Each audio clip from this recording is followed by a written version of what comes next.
Anibal Bunigni. Oh, he's the author of the New Mass. He is a character in this. Anibal Bunigni, yes, that's a long story. He was discovered by under Pius XII. I wouldn't say by Pius XII. If Pius XII had known what a foul apple that was, he would have never selected him. But probably Giovanni Battista Montini already, who was the pro-secretary of state, one of the two pro-secretaries of state of Pius XII, it seems that he discovered Bunigni, who was at the time a teacher on liturgy at the Lateran University in Rome. And Bunigni's ideas about Mass were as wacko as can be, and as the Novus Ordo is anyway.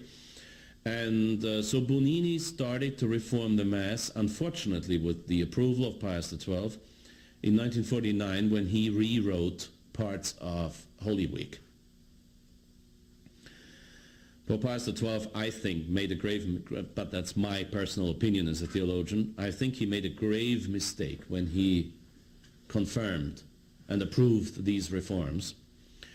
Then John the 23rd kicked Bunigni out. He didn't like him. Was it because he was a Mason? I'm not sure that John the 23rd knew about that. Was John the 23rd a Mason? Not that I would know. He behaved like 10 of them, but I mean, not that I would know. I have no proof for it. But anyway, Paul VI then called Bunigni, and that goes to show you who discovered Bunigni 10 years earlier, 15 years earlier. He called in Bunigni to head the Concilium. The Concilium was the council for the implementing of the documents of Vatican II on the new liturgy, on the reforms, on the reforms of the liturgy. And then Bunigni wrote up an entirely new Mass, which was published with, published, mind you, published, be careful about that, published by Paul VI, not promulgated or made obligatory. So you ask me, where's the Holy Spirit? It's the question over which many friends of mine have lost their theology. Where's the infallibility of the Church today? Where is the indefectibility of the Church? Where is it? It's still there. The Holy Spirit protected the Church from a Vatican II that became obligatory. See, they didn't define anything in Vatican II.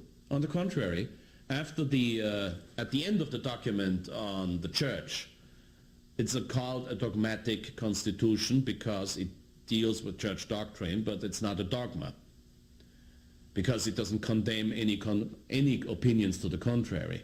It just says that's how we see the Church. Lumen Gentium, the document is called, the dogmatic constitution on the Church. At the end of that document, there is a nota, which we have to thank for Cardinal Felici, Pericle Felici, who was the secretary of the council. And in this note it says, none of what is said here enjoys the status of extraordinary teaching.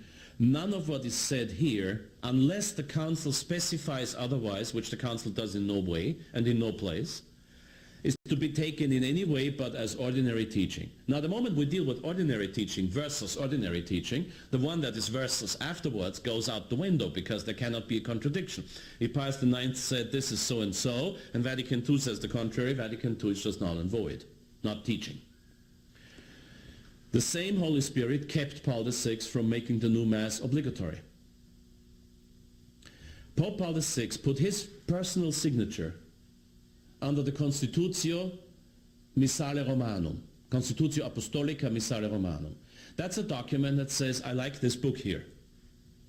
Published the Missal in 1969, the new so-called Roman Missal.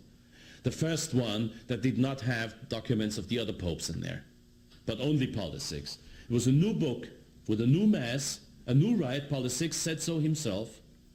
And the book says, I like this, and there's only 2 points of a decree. The one is, from now on, there are 4 Eucharistical prayers. It doesn't say we have to use them. It says there are 4 Eucharistical prayers, and I want the formula of consecration, the words of consecration, to be the same in all 4. That's the only part of the decree. So that concerns, again, the book itself, but not the use of the book or the obligation to use it. The obligation to use the Roman Missal was pronounced by Pope Paul VI orally in his speech at the consistory, that's when you appoint cardinals, of May 26, 1976. And then and before that, there was a notification of the congregation. No, I'm sorry, I got quo primum of Pius V saying no new mass must ever be written up. This document cannot be changed. And then there's a notification of the congregation saying I have to use the new Missal. The notification is null and void.